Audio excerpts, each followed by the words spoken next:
Time to discuss the 5 things that have impressed me most of the weekend, starting with the mess that is Real Madrid. Now, who is to blame for what's happening at Real Madrid? The fact that they are out of the European places, and you have to share the responsibility throughout all the people involved. Starting with the manager, Lopetegui could have said no to the possibility of going to Real Madrid. He knew he wasn't the first choice. He knew that Zidane had left for a reason, and he should have known with the people that he knows, and having made some enquiries, that this was a team that needs recycling, and a team that was about to lose Cristiano Ronaldo, and that's 50 goals per season. And how do you fill that gap? But also the fact that the replacement wasn't guaranteed. They tried Neymar, and of course it didn't happen. Real Madrid felt that if it doesn't happen, or it didn't happen last season, it may happen in the near future. But obviously Lopetegui didn't have time to wait for all that. Instead, he got Mariano, he got Odriozola, he got Courtois. He wanted a striker, and he suggested William José, who is now at Real Sociedad, former Real Madrid B. But instead, as well as Mariano, he got Vinicius, who's a Brazilian talent who is not ready for the first team anyway. So he had to deal with all that and a squad that has not got a Galáctico since 2014 when James arrived. So you are talking about a team that every year have been losing quality. The reason, Florentino Perez wants to save money for Neymar and wants to save money for a retractable roof and a rebuilding of the stadium. So that affects the team. So Lopetegui could have said no, but of course the possibility of going to Real Madrid is such an attractive one. He said yes. That's perhaps the biggest part of his responsibility, because Florentino Perez, by not replacing Ronaldo with somebody that can guarantee goals, a goal scorer, a top goal scorer, then Real Madrid will always suffer. Interestingly enough, right at this stage of the season, Cristiano Ronaldo had scored 1 goal only. So the deficiencies that you see now in terms of goals conceded, not scoring enough, you could see that last season. It's not all down to Ronaldo. And quite clearly, Lopetegui hasn't made a big enough impact for that to change. Why is that? Because the players are not in good form. The players are not responding. Their defending is poor. Their attitude sometimes is also poor, especially without the ball. They don't seem to be hungry enough to recover it back. That pressure high that they apply sometimes, it's easy to beat. The 50-50s, they don't go with the aggression and the commitment that they should. And generally, they don't run in behind, they don't run without the ball. There's a lot of problems in that side that may come from mental fatigue, from having won a lot, from the necessity of recycling, which Florentino Perez did not do. So, by all accounts, Lopetegui is a dead man walking, and the nearness of the fact that the Champions League is coming so fast, and also there's the Clásico at the weekend on Sunday, suggests that the decision has been delayed. That's all. But there's been few names mentioned. Roberto Martinez has been mentioned and could do that job, but I don't think he's in the reckoning. Conte is. He had 2 calls from Real Madrid in the last 10 days. And of course, there is the possibility of Solari, but I don't think they want to burn him yet. There is a lot of hope on Solari becoming one day a Real Madrid manager, but perhaps it's a little bit too early for him. So because the substitution is not so clear, because of the games coming thick and fast, and because, of course, you don't want, whatever happens in the Clásico, you don't want, if it's a bad result, to be affecting the new manager. All that has delayed the decision. But Real Madrid needs to improve, not just by changing the manager, but certainly by making an impact in the market. And now they are looking for a striker in December. Well, in January, really. So we'll keep an eye on that. What will Barcelona be like without Messi? Well, we're about to see it, of course, for 3 weeks, including the Clásico, including the game against Inter, and be the first time in 8 years or so, or 7 years, in which both Cristiano and Messi are not involved in a Clásico. It'd be rare, it'd be strange. But what it's alarming for Barcelona is not so much that without Messi that they cannot score, because they can. It's not so much that they cannot win games, because they can. They don't lose a lot when Messi is not involved. 25% of the games they don't win without Messi, but they know all defeats. So the stats suggest that, of course, they can beat anybody without Messi. The problem is defending, and that must have shook you a little bit. Defending, because with Messi there is more control with possession.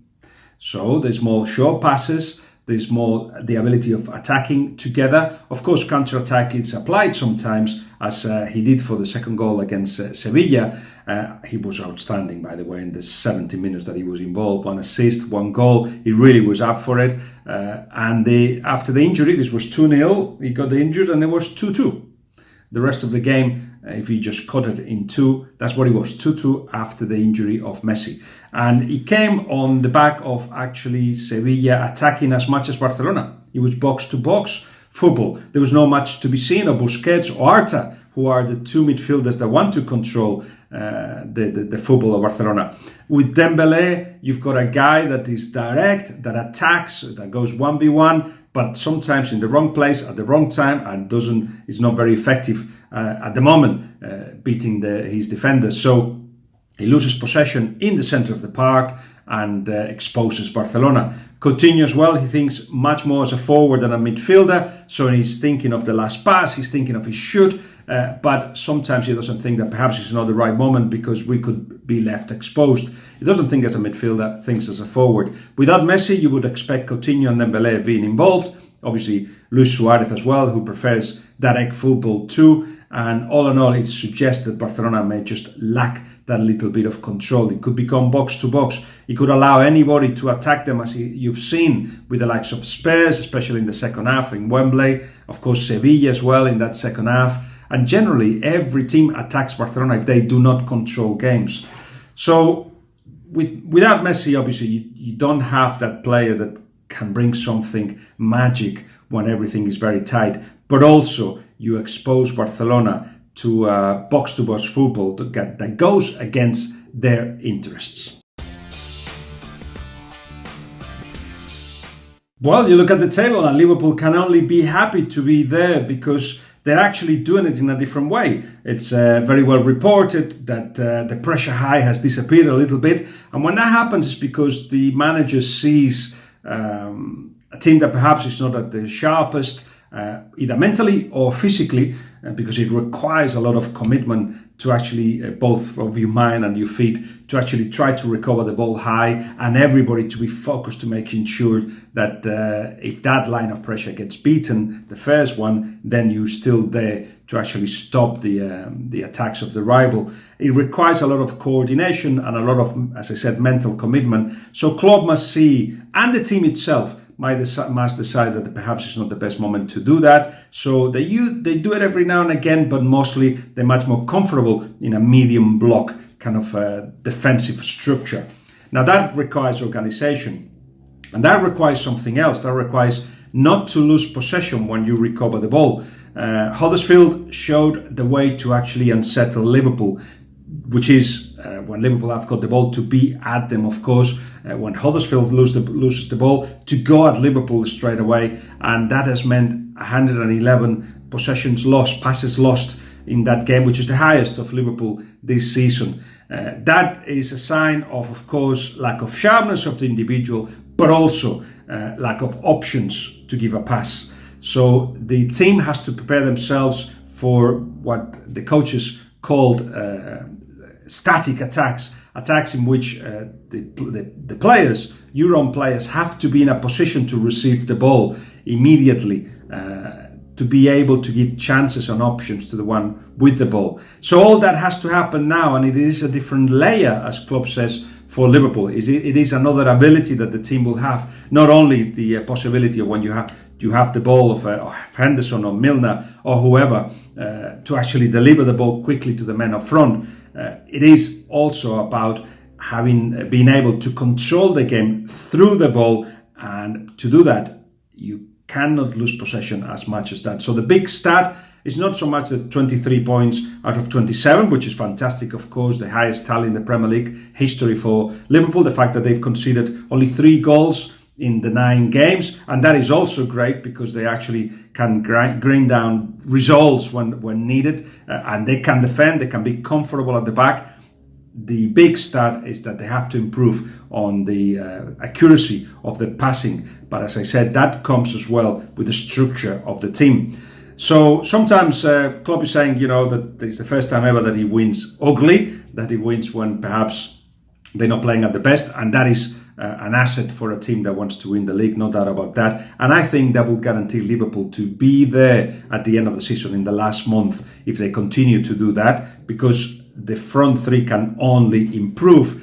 But to be able to actually maintain consistency, to be able to actually win those games, they have to improve on the passing, which is to say that they have to improve on the ability of the team to actually be structured to get those passes and to actually be able to open up midfield, not just defenses. 111 passes missed is far too much. Time to discuss some players that you may be interested in, some up-and-coming players, started by Frenkie de Jong at Ajax. He, of course, came from Guillem II, is that how you said? And that was in 2015 when he signed for Ajax. So he's not a product of the academy of Ajax, but right now you could call him an Ajax player. He's a midfielder, can play centre-back as well. He's got the highest accuracy levels that you can find in statistically in the Dutch league, but also he's one of the best dribblers of the ball, and that's interesting because you don't relate that kind of ability to a player that Xavi has described as a new Busquets.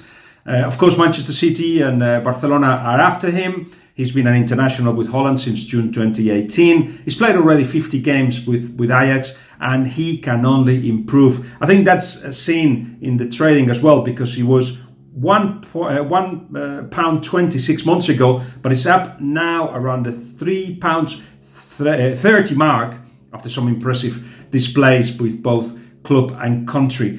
As I said, not only Barcelona but also Manchester City, Manchester United, Real Madrid, Juventus, they're all keeping an eye on him because of that, because his versatility, and that's something appreciated by many. He's 180, so he's not the tallest, but he uses his body very cleverly as well, and just the ability to pass accurately, not only to show passes but also beat lines of pressure, the vision that he has, the personality in which he wants the ball all the time, the fact that if it's needed he can become one of the centre backs, either when they are attacking, when say Ajax are attacking, he can drop a little bit deeper, but when they're defending, he can defend as a good centre back as well. All that means that he's seen as one of the highest prospects of European football, and I think the trading and the fact that he's going up in share price means that you all think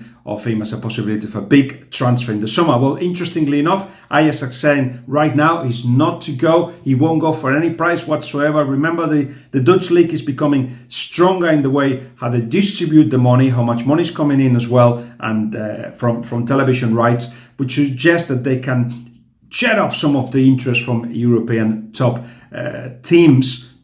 Barcelona would have liked the Young earlier, and they may just be putting an offer in the summer. As I said, they're not the only club that are interested, but Ajax are saying he's not for sale. I think if somebody comes with £70 million, he will go this summer. So we'll have to keep an eye on that, and it's only logical that you are paying more to have shares of him. The second player I'd like you to think of is Matthijs de Ligt.